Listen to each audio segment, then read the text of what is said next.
Hi everyone, welcome or welcome back. 2023 is nearly with us, and as with every new year, we're used to using this as a change point. It's a great time to reflect on what's worked and hasn't worked for us. Frankly, it can also be a depressing time, but I'm going to gloss over that because we are focusing on the positive, wonderful thing of reading and books and fiction and stories and all that positivity.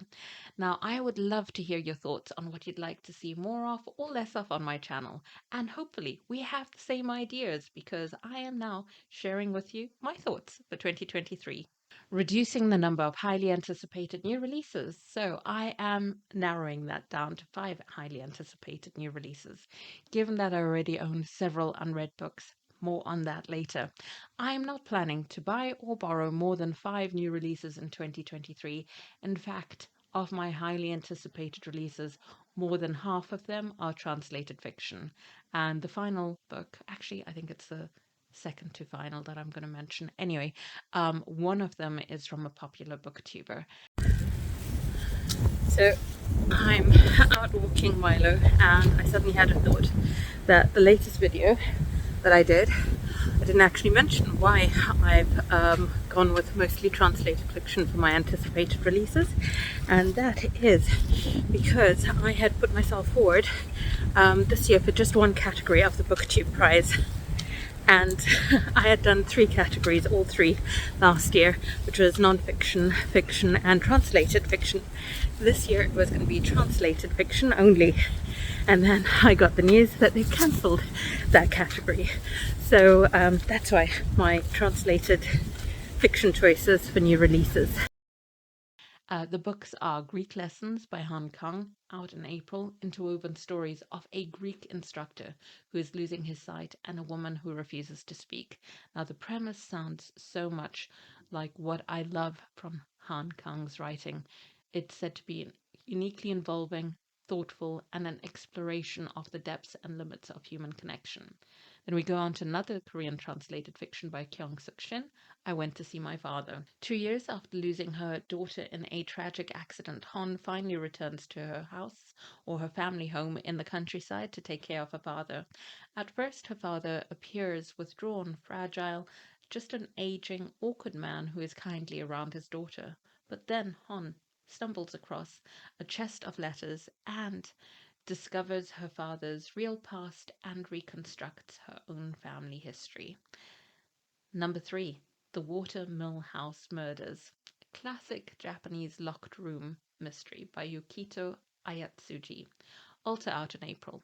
Every year, a small group of acquaintances pay a visit to the remote castle-like mill house, home to the reclusive son of a famous artist who has lived his life behind a rubber mask ever since a disfiguring car accident. This year, however, the visit is disrupted by an impossible disappearance, the theft of a painting, and a series of baffling murders.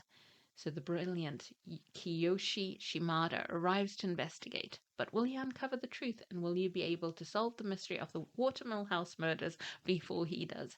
And I am so into this at the moment. Film-wise, I don't know if anyone has seen Knives Out and then the spin-off Glass Onion. I only discovered them this month, and I am so into it, and so this book really appeals to me. And then we go on to the BookTube release or new release from Booktuber, The Secrets of Hartwood Hall by Katie Lumsden. If you're on Booktube and love all things Victorian or Gothic, chances are you're already familiar with Katie's channel, Books and Things. Now, I have linked her channel in the video description below. Set in 1852, it follows Margaret Lennox, a young widow, offered a governess position at Hartwood Hall, which she quickly accepts, hoping that this will allow her to leave her past behind. But she finds that this place is really cut off from the village, and she soon starts to feel something is odd about her new home. She does like her pupil, but there are strange figures in the dark, tensions between servants, and an abandoned wing of the building. Even stranger is the local gossip surrounding her employer, Lewis's widowed mother, who is deeply distrusted in the village. Number 5, Small Worlds by Caleb Azuma Nelson. said to be an exhilarating and expansive new novel about fathers and sons, faith and friendship from the #1 best-selling award-winning author of Open Water. Now, if you remember, I wasn't sold on Open Water for the first quarter of that book, and then it really took off for me. I love the poetic prose, and I'm really looking forward to the second book from Caleb Azuma Nelson. Let me know if any of these 5 are on your most anticipated list, and if you filmed your list, let me know and I'll pop round to see what you've shared. So we go on to the backlist and my plans to read what I already have. I did a stock take a couple of months ago of all my unread books that I've collected physically on e-reader and audiobook over the last 10 years. Now, I did have a clear out of my physical books a few years ago, so they're not too bad. But together with the digital books, I have over 333. Actually, about 350, but I thought 333 sounds cool. And then I found out that Project 333 is actually a trademarked minimalist fashion project challenge for people to dress with 33 items or less for 3 months. So I can't call mine Project 333 TBR or anything. And that doesn't matter because that allows me to reduce it down even more. I'm going to go with 300. I'm going to say I've got 300 existing books. So let me know if you're curious and would like me to share the Google Docs book list of these 300 books so you got the detail of all of them. But otherwise, the highlights are that I am focusing on finishing the 50 books in my Penguin Modern Classics box set. So far, I've read 11, and you can hear more about the box set and my thoughts on those books that I read in my last video. That leaves 39 of the lovely little editions. I also want to read my Tilted Access press books, and I hope to read at least 12 of these beauties. I don't know if you can see them, but I've got loads of them, including the International Booker winning story of a woman who travelled to Pakistan at the age of 80 to reclaim her true identity by Gitanjali Sri, Tomb of Sand. Now, if you're unfamiliar with Tilted Access, they are a non-press publishing. Is it upside down? It's upside down? No, it's not. Okay. They are a non-profit press publishing mainly work by Asian writers translated into a variety of Englishes. Founded in 2015, they are based in the UK, which they note on their website is a state whose former and current imperialism severely impacts writers in the majority world.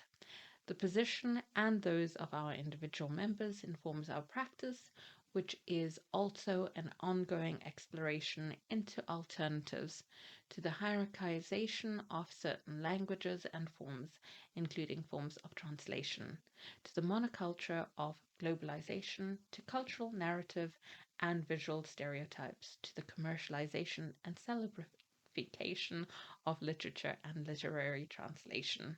Now, I just love the premise of most of these books, so I'm looking forward to diving into them. Also, among my 300 backlist books, I've chosen 10 books from Malawi, Nigeria, and Germany. The logic being that I grew up in Malawi, Nigeria, and Germany, so why not prioritize books that I have from those authors or from authors of those countries? 3 books are from Malawi: What Kind of Girl by Caroline Kautsiri, which focuses on her growing up in Malawi and constantly being asked by family and friends what kind of girl behaves this way. With 1,000 cultural ideas flooding into her head from American TV and movies, she struggles to fit into the traditional African society that she was born into. A sweeping coming of age story about a girl in Malawi who must tangle with gender restrictions, religious institutions, American cultural attitudes, and African traditions that seek to define who she can be as a woman. Now, I'm really curious about this one because I actually went to school with her brother and I didn't know that she'd published anything. So I've not been asked to review it, but I like that I stumbled across her book. Number 2, Nectar by Opile Chisala, a short collection of poems set to celebrate our always complex, sometimes troubled roots while encouraging us to grow through and beyond them toward a passionate self-love. And number 3, Crocodiles and Crocodiles Are Hungry at Night by Jack Mapanje, a powerful contribution to the genre of prison memoir in Africa. Now, Jack Mpanje presents a moving account of a poet's imprisonment by the state, his struggle to probe the hidden motives for his arrest, and his attempt to provide an unforgettable record of the architecture of imprisonment and the perpetual struggle between the forces of truth and those of naked power. In 1987, he was arrested by the Malawian secret police and imprisoned without charge until 1991. The memoir represents Mapanje's retrospective attempt to explain the cause and terms of his imprisonment. And then we have 3 from Germany, starting with Buddenbrook from Thomas Mann, first published in 1900 when Thomas Mann was just 25. Buddenbrook is a minutely imagined chronicle of 4 generations of North German mercantile family, a work so true to life that it scandalized his former neighbors in his native Lübeck. And I'm curious because my dad's family is from the north of Germany.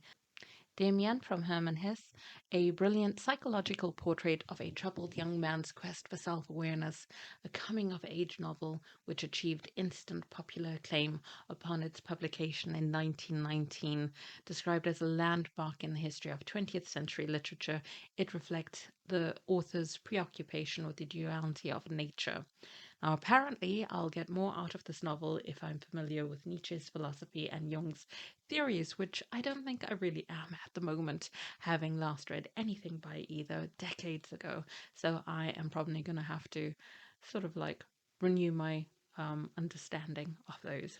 Alone in Berlin by Hans Fallada, which is actually a new addition to my collection just about a month ago. Set in Berlin in 1940, when the city is paralyzed by fear under troubled Nazi rule, and you have a man and woman who decide to set up a resistance. Number 7, moving on to Nigerian fiction, Lagoon from Nnedi Okorafor. 3 strangers, each isolated by his or her own problems. Adaora, the marine biologist, Anthony, the famous rapper, Agu, the troubled soldier, wandering Bar Beach in Lagos, Nigeria's legendary megacity. They're more alone than they've been before. But then something like a meteorite plunges into the ocean and a tidal wave overcomes them. These 3 people will then find themselves bound together in ways they could never imagine. Number 8, Welcome to Lagos. When Army officer Chike Amiyobi is ordered to kill innocent civilians, he knows that it is time to leave. As he travels towards Lagos, he becomes leader of a new platoon, a band of runaways who share his desire for a better life. Their arrival in the city coincides with the eruption of political scandal. The education minister has disappeared and is suspected of stealing millions of dollars from government funds. After an unexpected encounter with the chief, Chike and his companions must make a choice. Ahmed Bakari, editor of the failing Nigerian journal, is desperate for information, but perhaps the situation is more complex than it appears. Really appeals to me. Number 9, Jaguar Nana by Cyprian Ekwensi. Set in 1960s Lagos, the story revolves around Jaguar Nana, a woman who is no longer young but still irresistible, living a hedonistic lifestyle. Men, parties, fights, wild nights in the Tropicana with a handsome young boyfriend, Freddie. Rushing from one experience to the next in search of something she can't quite grasp, and finding herself embroiled in shady politics, village feuds, and drama wherever she goes. So it sounds a little madcap and just ongoing action, and I'm loving the sound of it. Finally, we go to something more serious, Chinua Achebe's African trilogy made up of Things Fall Apart, No Longer at Ease, and Arrow of God. Now, let me know in the comments again if you've read any of these books or if they are part of your reading plans for next year too.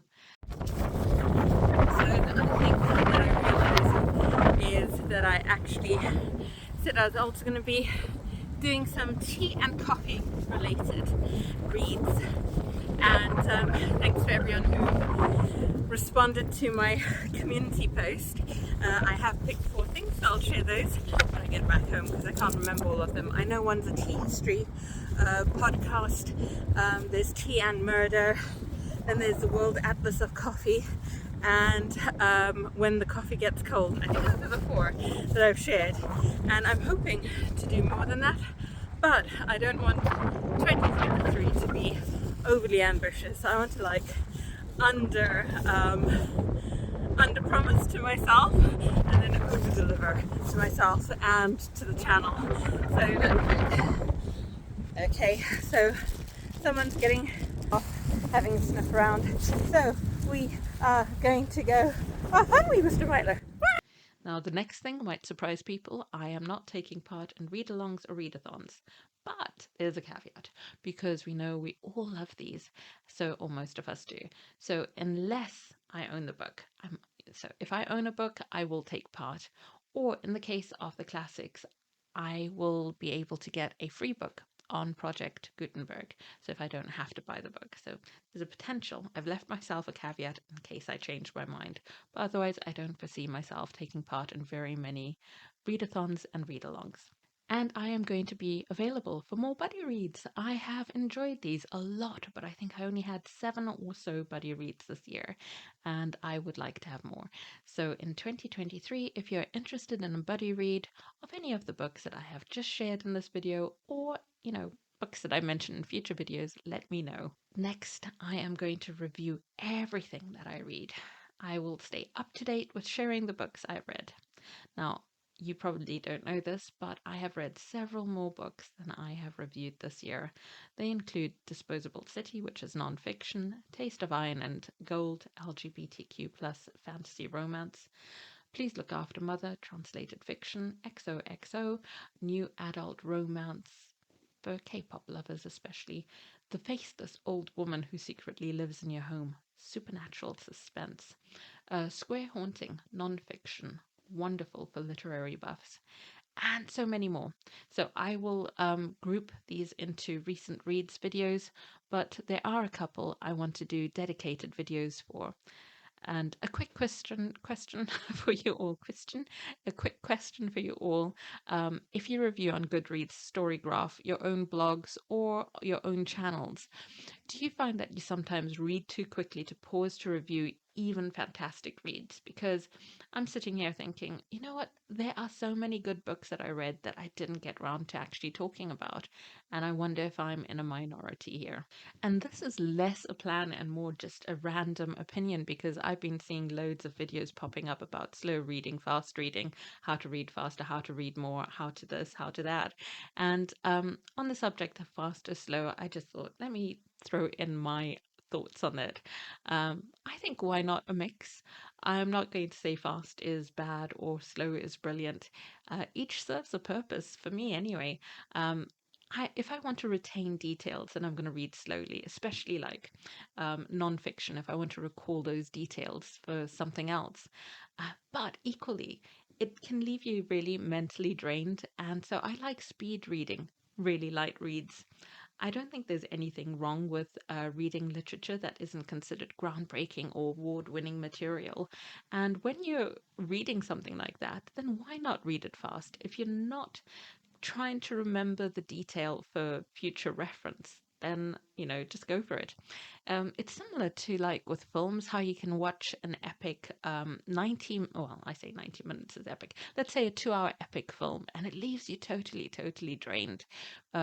Historical war epic, let's say, and compare that to watching 2 hours, same time, of really light-hearted TV series where you think, I should probably stop before Netflix or any other streaming service asks me if I am still watching. You've got that sort of like, is it going to leave you feeling drained or energized sort of thing? And it's about that concentration level. So I think it's just an individual choice, really. And, don't feel bad if you are a fast reader. Don't feel bad if you're a slow reader or whatever. Just, take pleasure and do what you want to do. Live shows. I enjoyed taking part and hosting live shows. But in 2023, I'm taking a break from live shows, at least for the first half of the year. Then, variety. I intend to share some non-bookish content, but in moderation, covering some cultural experiences across the UK and some amazing stories in the form of TV and film. Let me know if you'd like to see that. And also whether you'd like to see these as, topics with dedicated videos, or to perhaps have it in a compact form like a monthly vlog, for example. So that's it from me. Those are the ideas that I've got for 2023. If you're new here, I hope you stick around. And if you're not new here, thank you so much for being a regular. Really appreciate the support throughout the year.